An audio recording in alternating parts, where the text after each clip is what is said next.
nung buhay pa yung asawa ko, lang ako, taong bahay. Basta ang inaasikaso ko lang ng trabaho, yung mga anak ko, sa bahay, ganyan. Kaya lang nung namatay naman yung asawa ko, ako na lahat kasi naiwan niya sa akin yan. Medyo nag-aaral pa yung dalawa, maliit pa yung isa. Ngayon mga nag-asawa nila, sila, buhay ko na lang yung inaasikaso. Dati po kasi ako nagtatrabaho sa SM Quiapo po. Tapos nung nagkaanak po ako, dalawa po. So, hirap po kumuha ng nag-aalaga. Kaya kaming mag-asawa, palitan po kaming hindi pumasok sa trabaho. Kaya ako na lang po yung nag-decide na resign na lang po para may mag-alaga sa dalawa kong anak. Naisipan ko po na mag-start ng pagtinda ng sari-sari store para may sariling kita po.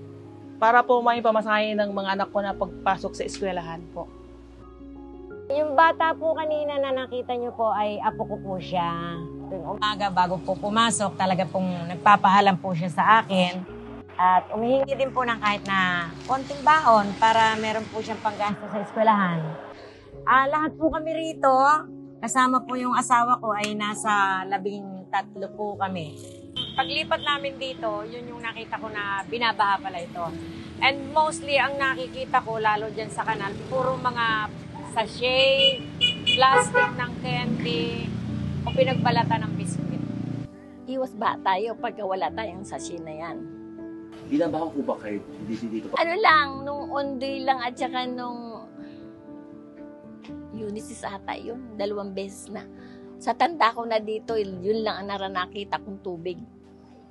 Sa pamilya ko, lahat kami, nakilikas kami sa bahay na may taas. Sa kapitbahay na watak-watak kami. Kasi wala itong amin na to, halos lubog na yan. Hanggang dito ang lalim ng tubig. Nawas out ako lahat. Walang natirang gamit. Kasi nung araw, nung lumipat kami rito, actually meron na rin akong tindahan noon eh. Hanggang sa inabot na kami dito ng unang baha ng Ondoy.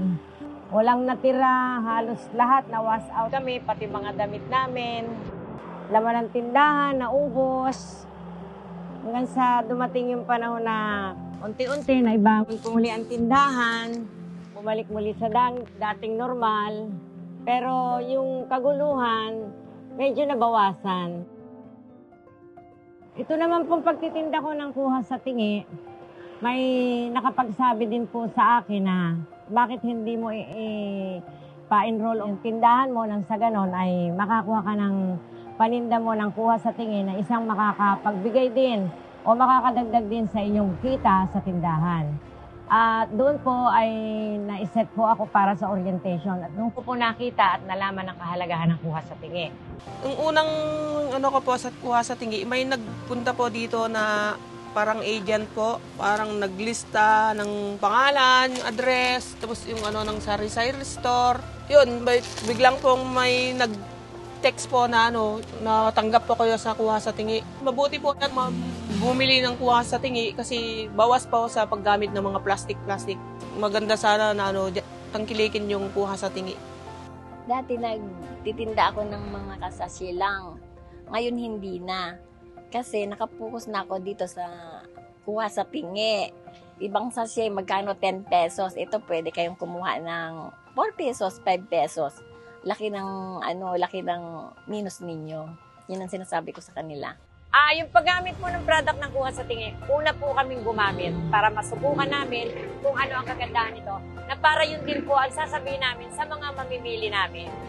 Binigyan ko po sila ng tingi at pinasubukan ko po sa kanilang mga bahay, lalong-lalo po yung detergent, yung liquid detergent at saka po yung dishwashing liquid.